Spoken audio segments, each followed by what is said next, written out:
एक कहानी पार्ट 6। औरत का सफ़र। अब दो बच्चे बड़े हो गए थे। उनकी 12th हो गई थी। सबसे बड़ी बेटी की मिर्गी के बीमारी का इलाज ख़त्म हो गया था। वो बिल्कुल ठीक हो गई थी। अब दोनों बेटियों के हाथ में अपनी सहेलियों के साथ रह के फ़ोन आ गए थे। फ़ोन पे एक दूसरे से फेसबुक पे बात करना, चैटिंग करना, और भी फेसबुक पे अननोन लोग जुड़ जाते थे, जिससे कुछ गलत चैटिंग का पता चला। बच्चे को प्यार से समझाया गया, डांटा गया, मारा भी गया। लेकिन जो उस औरत के ससुराल वाले थे, वो उन बच्चों को समझाने की कोशिश नहीं करते थे। बस सिर्फ ये कहते थे कि अपनी माँ का जो फ्लोर है वो अपने नाम करवा लो, ये औरत कुछ भी नहीं है, इसके आगे पीछे कुछ नहीं है, और ये गंदे घराने का बीज है, ये अनाथ आश्रम का बीज है, इस साली की जात का पता नहीं, कुछ पता नहीं। इससे बच्चों को एक बाहर जाने का मौका मिल गया। उनको लगा कि हमारे दादा दादी, दादी तो थी नहीं, हमारे दादा चाचा पापा हमें इस बात के लिए टोका टाकी नहीं करते, ये औरत टोका टाकी करती है। क्यों टोका टाकी करती है? एक बारी तो बीच वाली लड़की ने मुंह पे ही कह दिया। जब उसका पीछा किया गया तो कुछ गलत लगा, माँ ने उसको डांटा। तो बीच वाली बेटी ने कहा, आपको अपने पति का प्यार नहीं मिला, इसलिए आप दूसरे के प्यार से जलती हो। जब मारा गया, पुलिस में फ़ोन कर दिया कि ये औरत हमें मारती है, हमारे से उल्टे सीधे काम करवाती है। अब उस औरत का तो मन ही टूट गया। किसी से पता चला कि बीच वाली लड़की ने बोला है कि ये तो हमारी सौतेली माँ है। जब ये बात पता चली, उस औरत का और मन टूट गया कि जिन बच्चों के लिए उसने अपनी उम्र निकाल दी, इतनी मेहनत करी, उसको तो कुछ मिला ही नहीं। पर फिर भी उसको एक ही बात याद थी कि जब पूरे घर का माहौल ही गलत है तो बच्चे कैसे निकलेंगे। इसलिए उसने सब्र रखा। ये सोचा कि बच्चे गलत हैं, बच्चों को थोड़ा आने भी ताने दिए कि मैंने सारी टाइम तुम्हें पाला है, पोसा है। तुम्हारे दादा ने, तुम्हारे बाप ने, तुम्हारे चाचा ने क्या किया? कुछ किया? अगर मेरा कुछ नहीं था, मेरे पास कुछ नहीं था, लेकिन फिर भी मैंने हिम्मत करके तुम्हें पाला है, अपने साथ रखा है, अपना भी अकेलापन दूर किया और तुम्हारा ध्यान भी रखा। पर ये बच्चे बाहर की दुनिया में ही खोए हुए थे। इनको अपनी माँ की बातें समझ नहीं आती और आ भी नहीं सकती। शायद इनकी उम्र ही ऐसी थी, टीनेज के बच्चे हैं। और एक बच्ची छोटी थी जो कि तब 7th में पढ़ती थी। तो उन दोनों का असर भी तो धीरे धीरे उस बच्ची में जा सकता है। अब ये दोनों बच्चे जवाब देने लग गए। अगर इनको थोड़ा सा डांटा जाता तो इसके पापा आ जाते, क्या कह रही है ये औरत, बेमतलब टोकाटाकी करती है ये औरत, अनाथ आश्रम का बीज, साली, साली की जात का पता नहीं, आत का पता नहीं, पता नहीं किस जात की है। बस ऐसे ही बातें करके मुंह बंद करवा देते या मुक्के दिखाते। तो बच्चे तो सर पे ही चढ़ गए।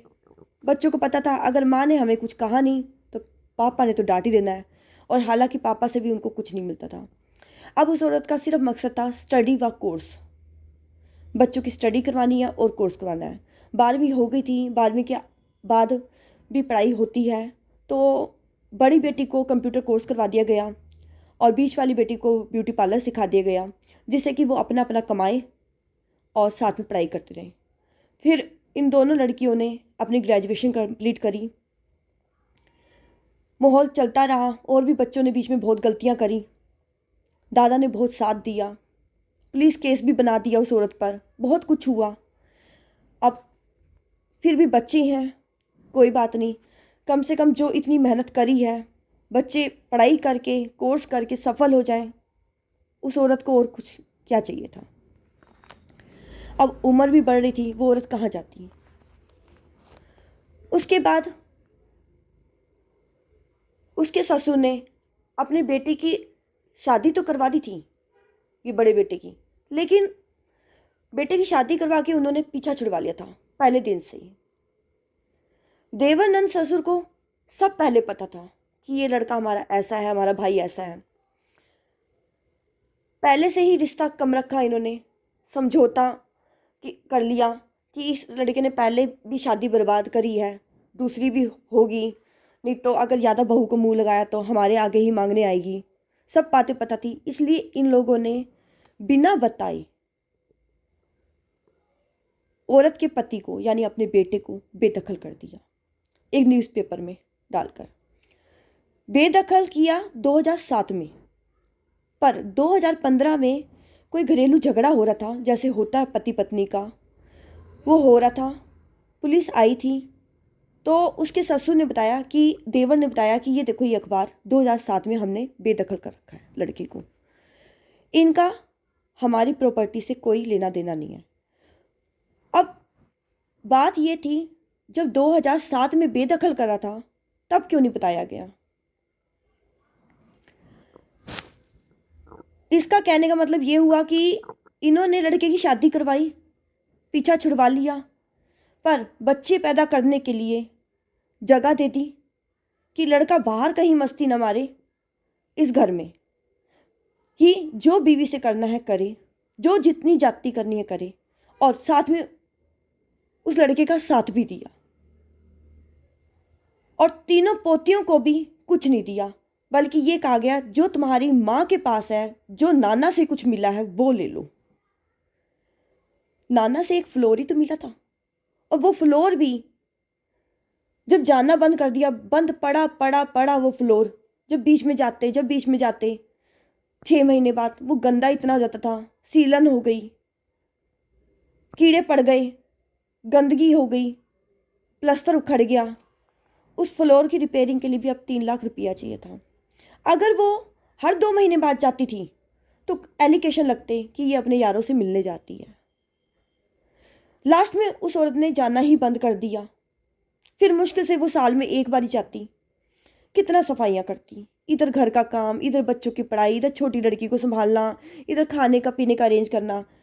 यहाँ पे भी जहाँ ससुराल में आसपास लंगर होते पता चलता, या कोई पड़ोसी बताता, वहाँ से डब्बे भर के लिए आती। कई बार कर्जे होने से पति गायब हो जाता, बच्चे यहाँ पे रहते। जो पति 50 रुपये देता मार मार के, वो देने भी बंद हो जाते। तो वो औरत भंडारों से या मंदिर में जाके, गुरुद्वारे में जाके कुछ भी प्रसाद इकट्ठा होता वो अपने बच्चों के लिए लाती, ताकि बच्चे स्कूल से आए तो उनका पेट भर सके। और जो भी वो सिलाई का काम करती, कुछ भी करती, उनसे वो बच्चों की पढ़ाई लिखाई का सामान या दवाई दुवाई कोई भी होती भी, एक बच्चे की मेरी की ठीक हो गई, लेकिन और भी जो बच्चे हैं वो कभी सर्दी जुकाम से कोई कुछ किसी भी तरह बीमार तो हो जाते थे। यहाँ तक कि वो औरत भी थक जाती थी, टूट जाती थी, ब्लड की कमी, कैल्शियम की कमी, वो औरत कहाँ जाती? अब ससुराल वालों का एक ही मकसद है कि तीनों बेटियाँ लव मैरिज करके चली जाएं, और ये जो औरत है या तो इसका पति मार देगा, या भूखी रहने से ये मर जाएगी, या किसी केस में फंस जाए। इन्होंने अपनी पोतियों को, अपनी बेटी को भी कम खिलाया, इस वजह से कम खिलाया ताकि ये पोतियाँ कल को खड़ी होके साहस करके, हिम्मत करके हिस्सा ना मांग लें, क्योंकि इनमें ताकत होगी तो हिस्सा मांगेंगी। इसलिए इनको शुरू से ही कम खिलाया गया।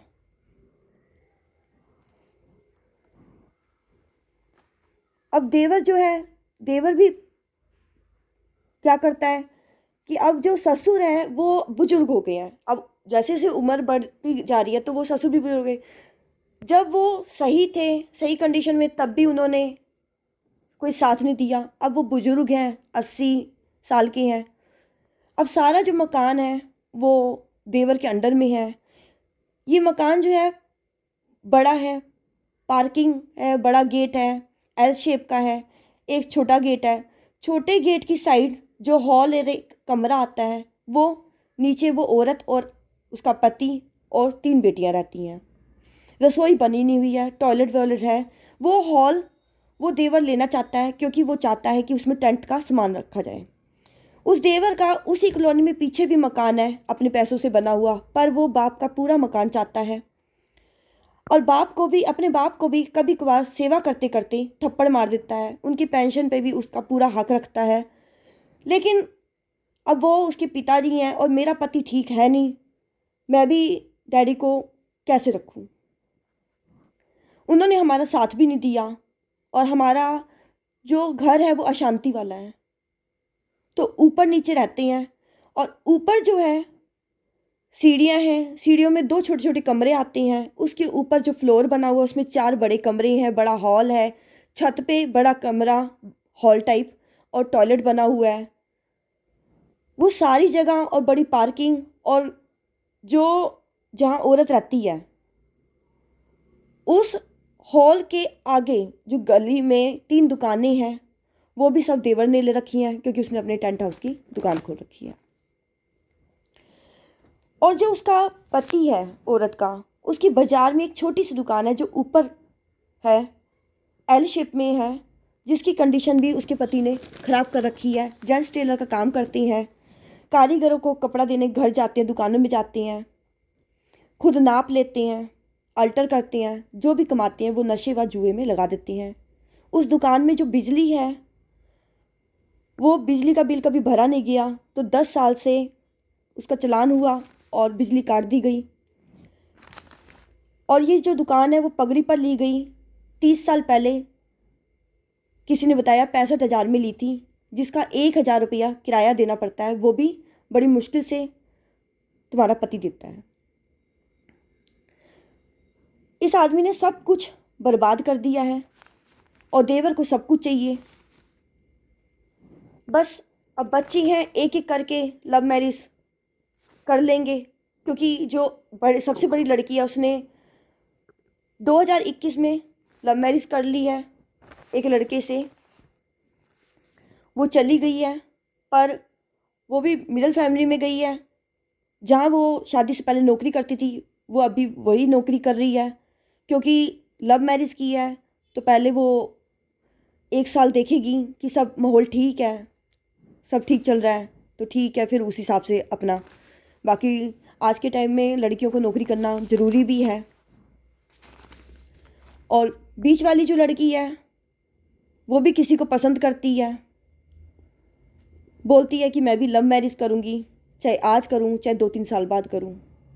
छोटी लड़की का जो स्कूल का खर्चा है, चाहे ऑनलाइन का खर्चा है, जो भी खर्चा है वो उस औरत का पति नहीं देता है। खाने पीने के खर्चे में वो 50 रुपये देता है, वो भी मार पिटाई करके देता है, तोड़ फोड़ करके देता है, जिससे गुजारा होना बहुत मुश्किल है। जो बीच वाली लड़की है वो पार्लर का काम करती है, थोड़ा बहुत वो राशन डाल देती है, वो औरत खुद अल्टर करती है, थोड़ा बहुत वो करती है, लेकिन पिटते पिटते उस औरत की हालत इतनी ख़राब हो गई है कि उसका शरीर है कुछ और अंदर से कुछ और हो गया है। यानी कि शरीर में ताकत ही नहीं है, ब्लड की कमी है, कैल्शियम की कमी है, आँखों की रोशनी कम हो गई है। और उस फ्लोर में वो शिफ्ट नहीं हो सकती, क्योंकि उस फ्लोर में 2 या 3 लाख रुपए लगने हैं। और उस फ्लोर का जो पानी है काफ़ी बोरिंग वाला है, बोरिंग नमकीन वाला है, जिससे कि उस पानी से सबके गले ख़राब हो जाते हैं, बीमारियां पैदा हो जाती हैं। जो शुरू से वहाँ लोग रहते हैं वो लोगों को पानी सूट करता है, लेकिन जो नए शिफ्ट होते हैं उनको पानी सूट करना बहुत मुश्किल हो जाता है। एज बढ़ने से सिलाई का काम करने में भी दिक्कत आ रही है, मुश्किलें हो रही हैं। तो फिर उस फ्लोर में 2 या 3 लाख रुपए भी लगाने हैं, और फिर कमाई ना हुई तो कहाँ से खाएंगे, और छोटी लड़की को भी स्कूल में पढ़ाना है। बस यही एक स्टोरी थी। अब आगे उस औरत का कितना सफ़र चलता है ये सब ऊपर वाले के हाथ में है। नमस्कार।